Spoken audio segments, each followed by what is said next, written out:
The most obvious and the biggest technology that's changed the way I've done my job is the internet. In the old days, and I'm talking 15 years ago here, 20 years ago here, if you wanted to research anything, you'd go to what they call a cuttings library, where they would hold an enormous number of bulk of newspaper and so on. Now with the internet, you can find out almost anything about any subject very, very quickly indeed. So it's completely transformed the amount of knowledge which is at your fingertips. So one of the things which that changes a lot for a columnist like me is if I want to quote a poem, let's say, and I'm not sure about the words of it, I can find out so easily what the words are that I'm much more likely to quote the poem than I used to be, because I would have been afraid of getting it wrong. The second one is the advent of 24-hour news cycles, both on PC and on television and so on. It means the news, and it's exemplified in the last few years through Twitter, you can find out so much more quickly what is going on in the world, the first version of what's going on in the world, that it really begins to alter what you do. You have to allow for the fact that as you write something, it might be changing as you go. So you're much more plugged into the daily change, no, the hourly change of the world that you work.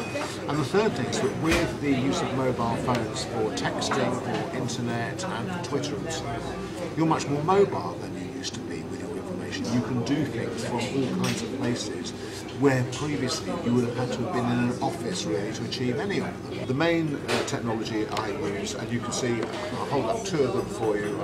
Obviously the mobile phone. The mobile phone now is a very different animal to what the mobile phone was when it started.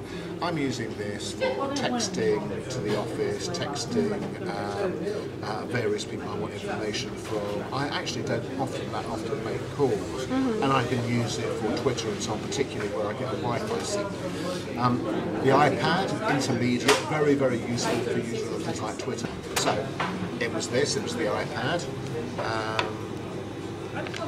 It's got we're in a Cafe Nero. Cafe Nero has a Wi-Fi connection and so on. I go onto Safari here, call up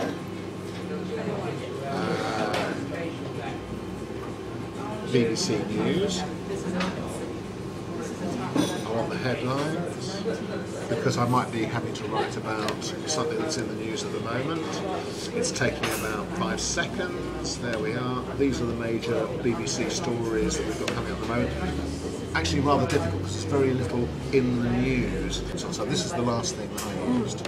Right, well I still think that recording interviews on the go technology for just, for very instantaneous needs of interviewing, or just recording an interview so that you have it in your head and so on, are still not as good as they could be. So, this is what we want. Yeah. What we want is a little recording device, visual and audio, that goes in the middle of the interviewee's forehead and the middle of the interviewers.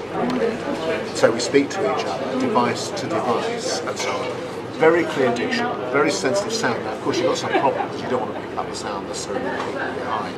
So it has to be well directional and so on. So maybe you have something down here which will just kind of help you tune it in, particularly to the voice that you want to listen to. Technology about really how you use the incredible ability that the internet gives you to have knowledge or to discover knowledge.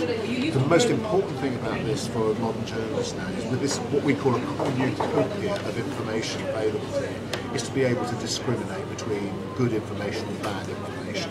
So I think what young journalists really have to do is spend time working out what's a good source of information and what are not good sources of information, so that when they get this incredible amount of stuff available to them, they can begin to kind of weigh out which they want to use and which actually is so unreliable that they don't want to go near it. I think this is the very big question for all of us now.